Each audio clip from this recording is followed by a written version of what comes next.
Do you need a therapist? Do you need therapy? Or do you need a life strategy? Hi, I'm Kimile, and we're talking about moving forward today. So I've got a lot of clients that have gone through a lot in their life, and they'll be told, you need to go get therapy. You need to get over your anger. You're so upset about your past. And maybe they've gone through betrayal. Maybe they've gone through getting fired, and they just feel upset about something, or they're still mad about something in their childhood or their past. I don't know if they need therapy necessarily, or to just talk it through. And maybe that is what therapy is, and ultimately, right? But I do think that people that have a lot of grudges, a lot of anger, they just may not know how to move forward. So if you've got someone that's betrayed you, for example, like an ex-wife or an ex-husband or an ex-best friend, and you just don't know how to talk to that person, because if you talk to them, if you have a conversation or if you have a friendship again, then that's okay. What they did to you is okay. And you don't think it's okay, and you're not okay with it, and you don't want them to ever think they can do it to you again. And so it's almost like you don't know really how to deal with that person, because ultimately it wasn't okay, whatever happened. And if you hang with them again, then it seems to give it some sort of permission that it was okay. And then you're a wimp for going back to them. You don't need boundaries or something. I validate the point. I understand that that's how people think. We don't want people to think it's ever okay to violate our boundaries or betray our trust. And if you forgive them, then it means it could happen again, and you give them permission to do that to you. I don't know if that's absolutely true, but I know that that's the viewpoint of some people, and so they can't let things go. They've got to hold a grudge forever. Your wife cheats on you, and it was a friend of yours. That person will never be in your friend circle again. I understand that. I do think, though, that it takes a lot of energy to continue to hold a grudge and hate someone for years. And I kind of think that you could work through the life lesson around that, like what it really was designed to teach you. Not that they're specifically trying to teach you a lesson. They're just being, themselves with low character. But what would that betrayal have taught you? And I believe that sometimes these betrayals put us on higher ground, and we have to start over. We do have to start over when someone betrays us or we get fired. And if we don't start over, then if you stay with the betrayer in that realm, then you probably are saying it's okay to betray me.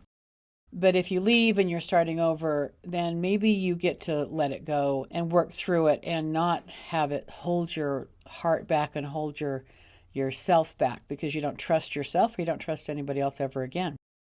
I don't think it's designed to stick us in that moment forever. We don't need to get stuck in a moment forever of being the betrayed one. I think we can actually move forward and learn life lessons, and not everyone in our world is going to betray us, right? I'm not saying that the trauma is not horrible, but some people that have had something happen 25, 30 years ago that are still living in that world of betrayal, even guilt. It's interesting. I had a client recently say to me, he was beat up quite a bit by his stepfather, and the guy beat him up horribly, and he knows he beat him up horribly. He told, my client's brother, half-brother, that he feels horrible for how he treated him. So, but he's not going to call my client and say, hey, man, I was horrible to you and I shouldn't have beat you up like that, but I did, and I'm sorry. He's not going to own it. But I think he's hoping that it might get back to my client by telling his brother that he feels guilty and feels bad. I wish he'd call my client and say, hey, man, I was wrong for doing that. So I think that eats at him. I'm sure it eats at this old man. He's probably in his 70s now. But in his later life, his mortality is upon him. He's now realizing the harm that he's caused his stepchildren, right?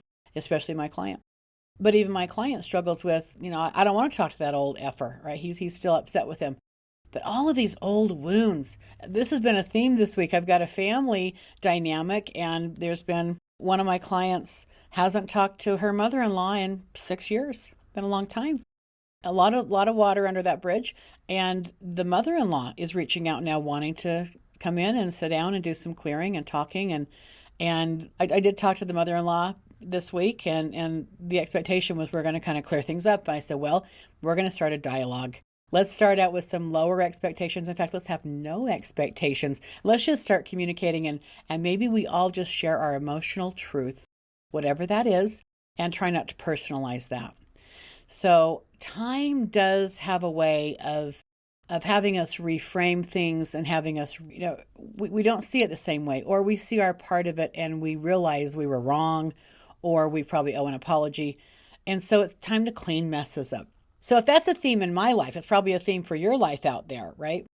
And I do think that holding grudges probably isn't healthy for you personally.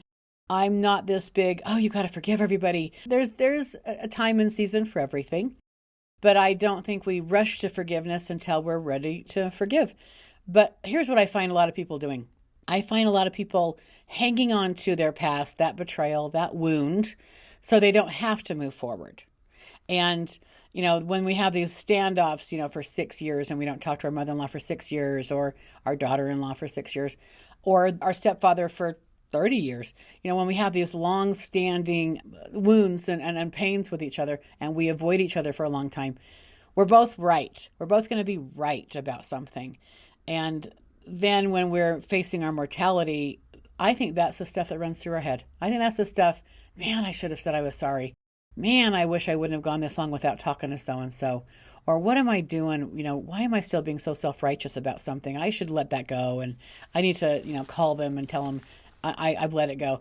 I do think that we all will face ourselves in the mirror. I think we'll all face our maker. And I think that we all have a part to play in our own wounding.